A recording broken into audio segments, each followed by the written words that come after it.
Olá, internauta e ouvinte da 93 FM. Damos início a mais um podcast Economia e Finanças, um programa de análise e comentários das tendências econômicas e financeiras do momento, além de entrevistas com empreendedores de sucesso. Aqui, a nossa cidade e região em destaque. O Economia e Finanças tem um apoio institucional da Liga dos Homens do Trabalho. Você sabia? O Brasil registrou a abertura de 859 mil micro e pequenas empresas em 2023, uma alta de aproximadamente 6,5% em relação ao ano anterior, quando foram criados aproximadamente 850 mil novos empreendimentos.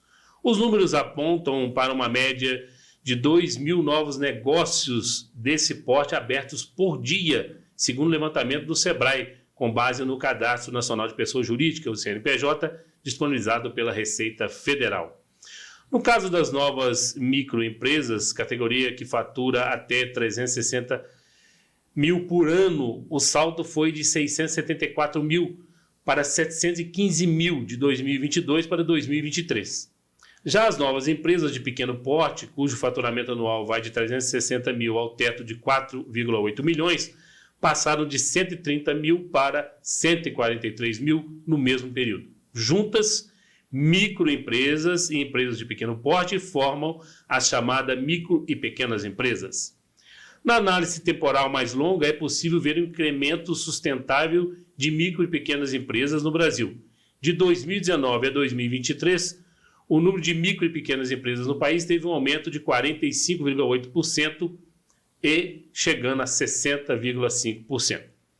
Para o presidente do Sebrae, Décio Lima, o significativo crescimento do número de novas microempresas e empresas de pequeno porte é demonstrativo da melhoria da economia brasileira. Os números mostram que os empreendedores se sentem mais confiantes com os rumos da nossa economia. Eles estão mais motivados a entrar no mundo do empreendedorismo com investimentos e fazendo a economia girar. E para falarmos de micro e pequenas empresas, principalmente em nossa cidade e região, hoje eu entrevisto Kênia Florê, ela que é analista técnica do Sebrae Minas, embaixadora do programa Sebrae Delas, pós-graduada em gestão de empresas e graduada em relações públicas. Kênia é a responsável pela agência do Sebrae em Barbacena. Kênia, seja muito bem-vinda aqui ao Economia e Finanças, uma oportunidade de nós conhecermos um pouco do perfil das micro e pequenas empresas da nossa região. Seja muito bem-vinda. Muito obrigada, Silvério. Obrigado a todos, que estão ouvindo a gente e vendo também. É um prazer estar aqui, é um prazer estar batendo esse papo aqui com você, tá bem? Ok, e o perfil das micro e pequenas empresas da nossa cidade e região? Elas estão concentradas em algum setor? Como é que está a micro e pequena empresa aqui na nossa cidade e região em relação à indústria, ao comércio, à prestação de serviços? Aqui a característica da região, Barbacena, principalmente o entorno também, a comércio e serviço, principalmente serviço. É o que mais, a gente tem um número de micro e pequenas empresas abertas na região. Quando a gente fala em oportunidades de emprego, vagas abertas, são as áreas que mais também oferece, tá? A gente tem como normal, na grande maioria das cidades, o volume de valores, de renda, de salário, centraliza muito na iniciativa no poder público. A gente tem um número grande de vagas no comércio e serviço, mas ainda quem retém o maior valor de salário, da renda, está ainda na administração pública. Então, a gente tem um trabalho muito grande nesses dois setores. A indústria tem também um percentual mais menor. Aqui, principalmente, a comércio e serviço. Nessa questão do poder público ser mais forte na questão da economia da região, vocês têm parcerias com as prefeituras daqui da região. Sim. E como têm sido essas parcerias, não só em Barbacena, mas cidades da região? No histórico dos últimos 6 anos, esse está sendo o melhor momento das parcerias com os municípios aqui na região, tanto na cidade de Barbacena, quanto ao entorno também.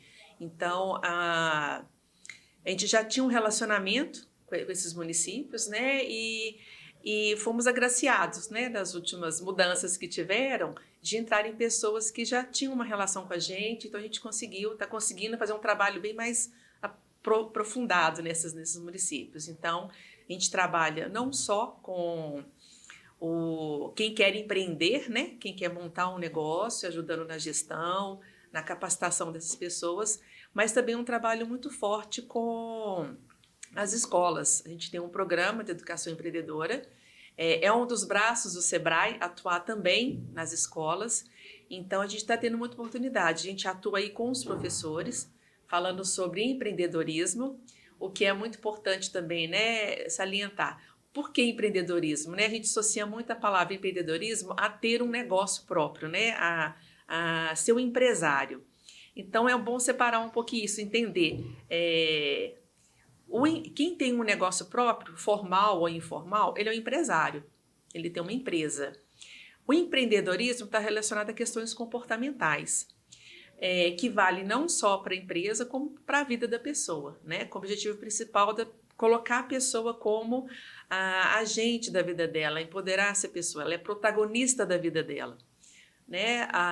Então, esse comportamento empreendedor está relacionado a características, a comportamentos.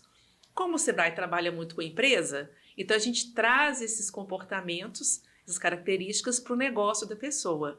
A chance desse negócio ter sucesso é muito maior quando ela está atenta a esses comportamentos.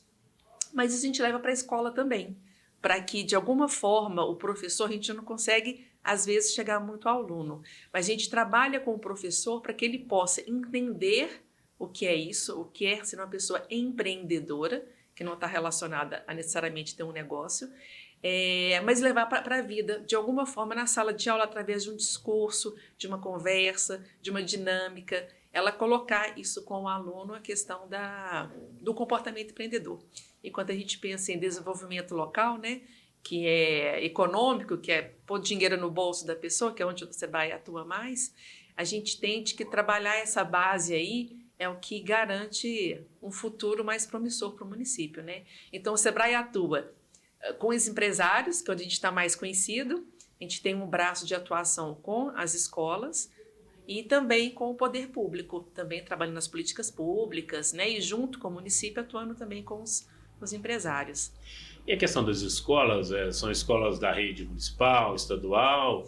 Tem alguma faixa etária, a partir de qual idade que atinge essas escolas? Os professores que envolvem com a educação básica também estão envolvidos nesse processo? Todos. Ensino fundamental 1, 2, médio, técnico, graduação, superior não tem. A gente já consegue atuar com todos os segmentos e a gente tem uma abordagem para cada um deles. Os professores que atuam no fundamental, no básico, no médio. É muito interessante esse trabalho, porque ele transforma primeiro o professor. O professor internaliza isso e começa a entender também que ele é protagonista da vida dele. Ele está ali por uma escolha dele. E ele entendendo isso, né, já muda a vida dele e ele consegue levar para o aluno também. Aqui ele citou uma coisa interessante. Quando eu trabalhava na área de educação, eu trabalhei na área de educação profissional, eu gostava muito das diretoras, das professoras que procuravam a escola para os alunos conhecerem a escola técnica. Eu creio que muitos jovens têm dificuldade de encontrar a sua carreira profissional por falta de conhecer as oportunidades. Eu achei interessante esse projeto porque atinge justamente as pessoas que estão começando a perceber o que é o mercado de trabalho. E eu creio que tem dado resultados muito positivos porque desperta, né, no aluno esse interesse por ser empreendedor. Exatamente. E assim, dependendo no ensino técnico, até o final do ensino médio, nós trabalhamos também com ações voltadas para o mercado, né? A possibilidade de onde esse jovem atuar. Então, é um trabalho muito legal, que a gente trabalha muito a vocação do aluno, né? Aquilo que ele já gosta, que ele tem uma facilidade, para que ele possa, de alguma forma, viver daquele talento, né? Daquilo que ele tem facilidade em fazer. Então, é um trabalho muito bacana. A gente tem conseguido atuar em vários municípios com esse trabalho de educação empreendedora. Vale a pena você navegar no site do Sebrae. Eu fiz uma viagem pelo Sebrae Nacional, Sebrae Minas, tem um link para todos os estados. Sim. E vários produtos, inclusive cursos online, né? Como é que funciona esse Sim. aspecto do curso online? Tem tido uma procura bastante significativa, Kenny? Bastante significativa. É bom lembrar também, né, ressaltar aqui a quem está nos ouvindo, que no Sebrae a gente trabalha com quem quer, né, criar uma fábrica de palito de fósforo a quem quer a turbina de avião. Então, assim, nós trabalhamos com uma variedade de segmentos enorme. Então, qualquer pessoa, né, que tem uma ideia, que tem vontade de ter um negócio próprio, procure o Sebrae, porque de alguma forma a gente consegue dar um direcionamento a essas pessoas. E temos também, com essa facilidade do ensino à distância, temos vários cursos em todas as áreas, são cursos gratuitos. A gente tem o que a gente chama de Sebrae Play, a pessoa pode procurar Sebrae Play, que são todos os cursos voltados para a inovação, para o digital, cursos curtos, rápidos, que podem mudar completamente o direcionamento da empresa. Ela pode inovar de alguma forma bem mais simples do que ela pode imaginar. Então, assim, a gente sempre deixa um recado. O empreendedor, ele não pode ficar sozinho, tem que buscar ajuda, né, seja do Sebrae ou de qualquer outra entidade. E no online tem muita disponibilidade também. E o Sebrae oferta, além dos cursos online, o Empretec, eu acho importantíssimo programa de formação de empreendedores, né? E com destaque mundial, né? Como é que funciona o Empretec? Então, o Empretec, ele é um pouco disso que eu falei sobre a questão do empreendedorismo, né? Que está ligado à questão comportamental. Então, ele é a gente chama de seminário, né? Ele tem uma duração um pouco mais longa, são 60 horas de curso, é uma imersão durante uma semana.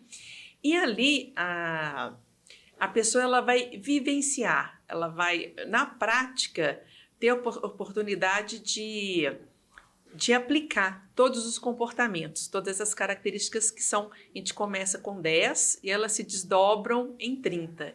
Então, assim, é um curso muito robusto, assim, ele é bem intenso, teoria muito pouca, mas a prática mesmo. E como que surgiu esse curso, né? Foi feita uma pesquisa nos anos 70, com empresas do mundo inteiro, com características econômicas, sociais diferentes, com as empresas desses países que tinham sucesso, para entender o que eles faziam, que independente, né, de qualquer coisa, aquela empresa era consolidada. E o que foi observado é que a parte técnica, sim, é importante, mas o que fazia diferente era a questão comportamental. Era como esses empresários, né, com essas pessoas, viam o negócio dele, como eles reagiam a cada situação.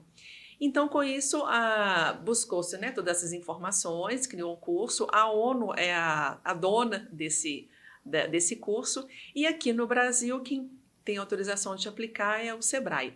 Então, não é um curso onde a pessoa vai ver finanças, marketing, gestão de pessoas, não é isso. Ela vai ver como ela pode fazer para que o negócio dela, né, situações comportamentais. A gente não pode entrar muito dentro do curso, porque perde até a surpresa, né? É um curso que você não pode fazer mais de uma vez, é uma vez só, até mesmo porque uma segunda vez perde toda a surpresa do negócio, mas fato é que as pessoas, né, as empresas que tiveram oportunidade de fazer o Empretec, o número de empresas que ou que fecharam, ou que, assim, cai drasticamente, o faturamento sempre aumenta, a pessoa consegue inovar, ir para o lado pessoal também. Tem gente eu brinco que tem gente que entra, não sabe tem gente que casa, tem gente que separa, tem gente que vai morar no sítio, tem médico que vai virar outra profissão, tem gente que faz alguma coisa e muda completamente a vida. É assim, é uma transformação. É uma transformação. Demonstra que o Empretec está na linha do que acontece hoje no mercado de trabalho. A questão técnica, a gente tem investimento para treinamento, né? Se treinamos as pessoas, mas Perfeito. O que faz o diferencial é o comportamento. É o comportamental. Né? E aí você consegue, né, identificar daquelas, lógico, uma série dessas características as pessoas já são boas, já atuam, mas ela consegue identificar naquilo que ela precisa dar um foco maior. E aí ali ela se descobre. Eu acho que o mais interessante disso tudo é é um empoderamento que se dá, é a pessoa entender que ela é a dona da vida dela, né? Tudo depende dela, aí não tem desculpa mais, não tem pandemia, não tem política, não tem clima, tudo o sucesso ou o fracasso do negócio depende, ou da vida da pessoa depende dela. Eu conheço empresários que fizeram a Empretec, ficaram encantados e tiveram esse momento de mudar a rota, né? Perceber as potencialidades do que estava realizando e perceber aquilo que não está dando certo, que precisava mudar, né? Que estava preso a preconceitos, né? Exatamente. Anteriores. E por falar em preconceitos, eu creio, pelo menos é uma percepção que eu tenho, que mudou muito de modo geral, no seio da população brasileira, a questão do empreendedorismo. Havia uma certa resistência das mães, por exemplo, de incentivarem os filhos a serem empreendedores. Pelo menos a nossa geração e as anteriores à nossa geração, a minha geração, a gente sentia que não se incentivava muito. Aquela antiga máxima, né? É bom o filho ser militar ou seguir uma carreira no setor público. Eu creio que isso mudou ou é uma falsa percepção? Mudou muito. Principalmente porque não tem vaga para todo mundo, né? Aí que começou a complicar. E assim, o empreendedorismo tem muito a ver com a realização de sonhos, de liberdade, de, né, poder atuar da forma que a pessoa quer, sem tantas amarras. Existem pesquisas que, os brasileiros mesmo, né? O principal sonho, o que mais o brasileiro gosta de viajar, esse é o sonho principal. E na pesquisa, o segundo maior sonho dos brasileiros é empreender, é ter um negócio próprio. Então, assim, existe essa questão antigamente, que você entrava numa empresa, quanto você fazia carreira dentro de uma empresa, quanto mais você trocasse de empresa era mal visto, e hoje não. Quanto mais experiência você tem, né, quanto mais desafios você assume, mais competitivo você fica no mercado. Então tem essa questão que você falou, dessa cultura, né, que já mudou bastante, porque realmente não tem vaga para todo mundo, mas tem os sonhos, os desejos que são realizados através da pessoa conseguir, né, empreender naquilo que ela... montar um negócio daquilo que ela gosta, que ela sonha. E também é mudar um pouco do sintoma do patinho feio do brasileiro. No Brasil nada funciona. Toda proposta, não, isso não vai funcionar no Brasil. No Brasil isso não funciona. E é muito pelo contrário. Nós temos visto aí brasileiros se destacando no exterior, nas empresas internacionais, né, na área de pesquisa, né? Empresas brasileiras fazendo a diferença. Inclusive, há poucos dias o Brasil agora já alcançou a 8ª posição, né, dos países mais desenvolvidos. Então, parar com esse sintoma do patinho feio, que é uma crítica no vazio que eu acho no Brasil, esses mitos que se criam e que estão totalmente fora da realidade, né, Ken? Totalmente fora da realidade. A pessoa acaba se acomodando também, né? Quando tem esse discurso aí de que é tudo difícil, que não dá, né? Que aqui isso não funciona. É a cabeça da pessoa que não funciona. A oportunidade tem... às vezes acontece as pessoas chegarem até o Sebrae e assim, aposentei, eu estou com recurso, né? Estou querendo montar um negócio. O que está dando dinheiro? Tudo para dar dinheiro, né? Não tem tudo vai depender muito mais da forma que a pessoa comporta. Você tem numa rua, monta-se uma padaria, né? Um mercadinho. Com todo sucesso, monta um do lado e a coisa não funciona. Então, ao mesmo ponto, mesmo público, por que um dá certo e o outro não? É a questão comportamental. E, Silvério, isso é muito comum ainda, esse conceito de que não dá certo, que não funciona. E como eu atuo aqui com 16 cidades ao entorno, a gente sempre ouve, né? A galinha do vizinho é sempre mais gorda, né? Aqui na nossa cidade não dá, é na outra que funciona. Aqui o pessoal não incentiva. Da cidade, né, do lado, todos falam a mesma coisa. Eu acho até engraçado, porque o discurso é o mesmo, né? É assim, é uma desculpa, né? É uma desculpa para a pessoa não entender que ela que tem que fazer, ela que tem que agir, ela tem que correr atrás. Isso a gente trabalha muito, né? E não pensar também na perfeição, né? A pessoa pode começar alguma coisa com o que ela tem, com o recurso que ela tem. Às vezes a gente quer né, ter um valor X, criar uma estrutura Y e com um risco muito grande, é totalmente inviável. Você pode testar com investimento muito menor, né? Então, isso a gente contribui bastante também, sabe? E não só, né, você falou da questão da cultura e das mães, né, nesse incentivo. Hoje a gente tem um trabalho muito grande também com as mulheres, né, para o empreendedorismo feminino. O Sebrae, a gente tem um programa, né, o Sebrae Nacional, que é o Sebrae Delas, onde a gente atua com ações específicas para mulheres. Aí você pode perguntar assim, não, mas então é fácil para um homem empreender? Não, não é fácil não, é difícil também. Mas para a mulher consegue ser mais difícil ainda, consegue mais ser complicado. Então a gente tem um programa Sebrae Delas que a gente atua com ações somente para mulheres, né? A gente tem um discurso, né? Uma conversa mais específico. E por que isso, né? Hoje, em Minas Gerais, se não me engano, se eu estiver errada, por 1 ou 2, né? 48%, 49% das empresas, micro e pequenas empresas do estado, são lideradas por mulheres. A gente perde só para São Paulo. São Paulo lá são mais de 50%, chega a 51% dos negócios das micro e pequenas empresas são liderados por mulheres lá. Aqui a gente chega se não me engano, é 48%, 49%. Então, assim, a gente tem um número muito grande de mulheres empreendendo. As mulheres geralmente se capacitam mais do que os homens, mas a dificuldade que elas têm é uma questão cultural, social, porque ainda a mulher é que é a cuidadora, ela é que educa, ela é que cuida da casa. Então, existe uma sobrecarga muito grande de atividades que a mulher tem que ter, né? E você imagina, né? A gente trabalhar com um grupo de mulheres, vir um homem falar de gestão de tempo. Ele não sabe o que é isso, né? De ter que cuidar da casa, do marido, do filho, fazer milhões de coisas, né? Não dá. Então, algumas coisas, o discurso tem que ser da mulher para a mulher mesmo, né?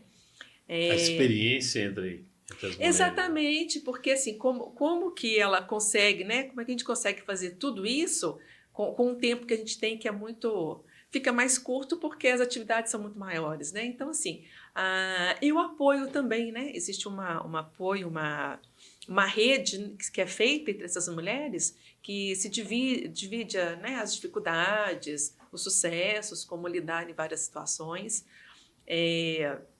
A gente vê também, por exemplo, quando a mulher empreende, toda a comunidade muda, tá? Por exemplo, a mulher começa a empreender, ela consegue ter um faturamento maior.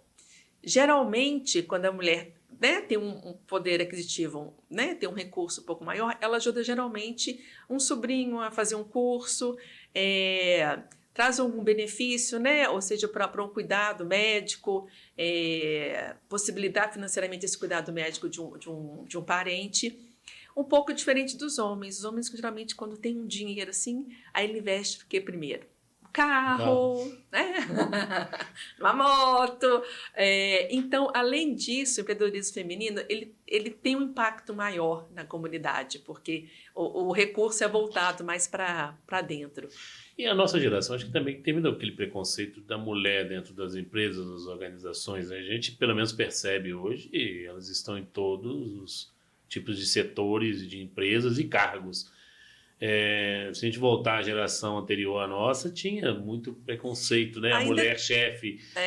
Hoje eu acho que, pelo menos eu não sinto isso. Vocês que estão lidando diretamente com o Sebrae Delas, sente algo nesse sentido ainda? Sim. Ainda há um resquício aí? Há bastante. Vou te dar um exemplo de como é importante esse trabalho com as mulheres. Aqui, deixando claro, né, a gente apoia todo o empreendedorismo, né, do homem, da mulher. Sim. A gente está dando um foco aqui, mas a gente entende que isso é muito importante também, porque vai melhorar para todo mundo. Geralmente, quando vamos pensar agora que tem se falado muito da inteligência artificial, né? Ou então a gente vai para ser mais específico, a gente vai para a área da estética. Existem hoje equipamentos, existem, né, recursos tecnológicos que fazem milagre, né, na estética. Quem são os donos dessas empresas que têm essas máquinas? São homens.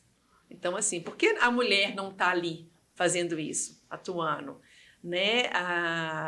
Tem muitas áreas que ainda existe um afastamento aí da entrada das mulheres, né? Então, assim, existe ainda muito a ser feito, sabe? Sim, para que elas vejam que elas têm possibilidades, né, de outras áreas, como os homens mesmo têm. E até dentro, né, na família, né, por exemplo, a mulher que lidera um negócio hoje, por mais que ela tenha sucesso, ela ainda sofre um pouco mais do que se fosse o mesmo cargo do marido ali na família. Então, ainda existe, sim. E o empreendedorismo feminino, na questão social, até na questão do abuso, né, das relações abusivas, quando a mulher ela consegue ter um recurso financeiro, né, ela tem uma independência financeira, ela consegue se livrar dessas relações abusivas também. Sabe? Então, assim, é um trabalho muito importante.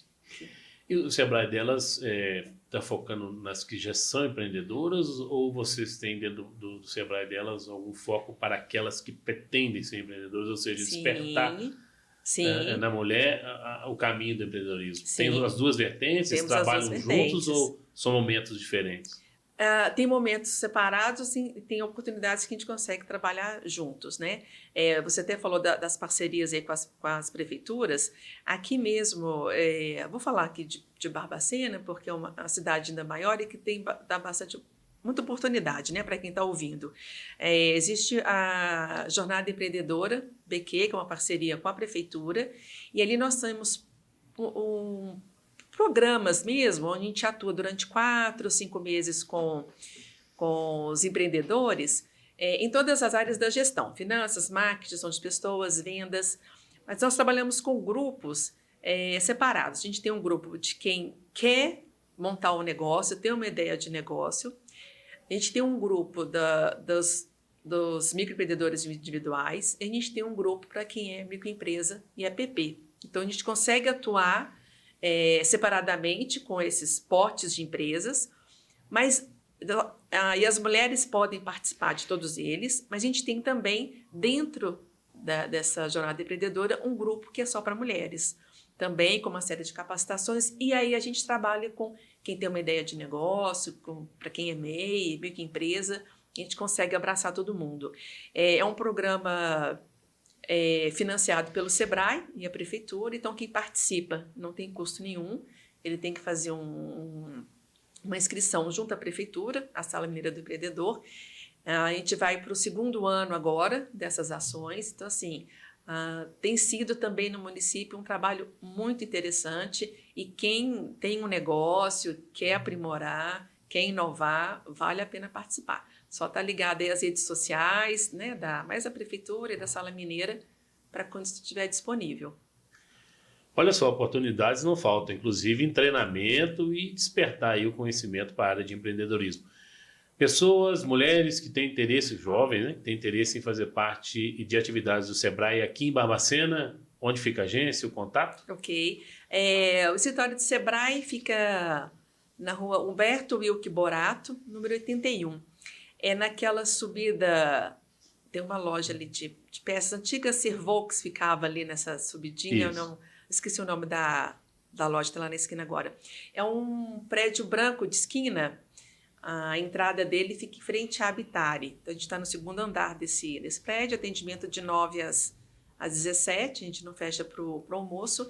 E assim, temos toda a disponibilidade, sabe? A gente ainda tem uma procura grande, mas ainda a gente vê que ainda tem muita gente que fica sozinho aí empreendendo, sofrendo, sem necessidade, podia passar um momento com a gente lá para poder descobrir formas do negócio dele, né? Ter um sucesso maior ainda, às vezes com dicas simples. Então, nós estamos à disposição para receber todas essas pessoas no nosso escritório. Ótimo. Clélia Fleury, muito obrigado pela sua presença aqui conosco na Economia e Finanças, uma oportunidade de demonstrar um trabalho muito bacana que o Sebrae faz, e nós que acompanhamos o Sebrae há um bom tempo, sabemos desse resultado. Ficamos muito felizes com a sua presença, muito obrigado pela oportunidade de compartilhar conosco aqui a experiência conosco. sobre o Sebrae e o seu serviço. Agradeço a oportunidade e vou deixar só um recado, né? Sim, nós estamos iniciando aqui um processo de criar um centro de inovação, que é onde a gente volta, né, para as startups, para quem quer ir para essa área da inovação nesse sentido. Então, a gente está iniciando a parceria com a Prefeitura e com o IFSudeste. Então, assim, quem tiver interessado, né, a fazer parte desse ecossistema, procurar entender um pouquinho mais como está acontecendo, pode nos procurar, o Sebrae, Prefeitura, IFSudeste, que está embrionário ainda, está começando, mas vai vir muita coisa bacana nessa área. Que é importante a participação. Exatamente. Obrigada, viu, Silvério? Ótimo. Nós que temos a agradecer, Kênia. E para encerrarmos, já que falamos delas, achei muito interessante esse programa que eu não conhecia do Sebrae, o Sebrae delas, vamos relembrar a história de uma mineira que fez época no Brasil, Dona Joaquina de Pompeu. Poucas pessoas sabem, Joaquina nasceu em Mariana em 20 de agosto de 1752 e faleceu em Pompeu em 1824. Dentro da sociedade colonial da época, passou a exercer o papel de chefe da família, tendo o controle total dos negócios que existiam naquela época. Caso raro, né? Para aquela época que nós estamos falando, por isso considerada uma mulher à frente de seu tempo. Joaquina recusou-se a casar com um pretendente escolhido por seu pai e ela própria escolheu o futuro marido. Isso é coisa rara para aquela época. Joaquina tornou-se uma figura lendária em Minas Gerais, pois fatos reais de sua vida misturam-se a contos populares e suscitam uma imagem controversa. Mas ela foi uma das mulheres mais influentes e poderosas do século XVIII e início do século XIX. Inicialmente, quando se casou, Joaquina residiu em Pitangui, depois construiu um sobrado na terra adquirida por eles, né, o casal, em Pompeu. Nessa cidade, Joaquina se tornou uma fazendeira próspera e rica com grande prestígio social, mostrando-se superior, inclusive, ao marido na administração da fazenda. Já que Inácio, o marido, acostumado à vida nômade, não tinha como se dedicar integralmente às questões da fazenda. Ele era capitão das ordenanças, por isso era a sua responsabilidade manter a ordem nas vilas e capturar fugitivos da lei, que exigia muitas viagens. Numa sociedade patriarcal, era difícil para Joaquina, uma mulher, né, ascender profissionalmente. Elas eram consideradas incapazes de assumir o controle comercial e político, pois na aristocracia brasileira estas eram atribuições dos senhores da época. No entanto, Joaquina se impôs e se igualou à figura masculina, implantando o seu matriarcado. Tornou-se uma mulher de negócios. Aumentou consideravelmente o patrimônio da família e ganhou prestígio junto a importantes figuras políticas da época. Era sempre lembrada pelas autoridades regionais que a pediam auxílios em momentos difíceis e destacou-se, inclusive, no cenário nacional, envolvendo-se no processo de independência do Brasil. Você, mulher, principalmente jovem, tem aí a figura de Joaquina de Pompeu para se inspirar.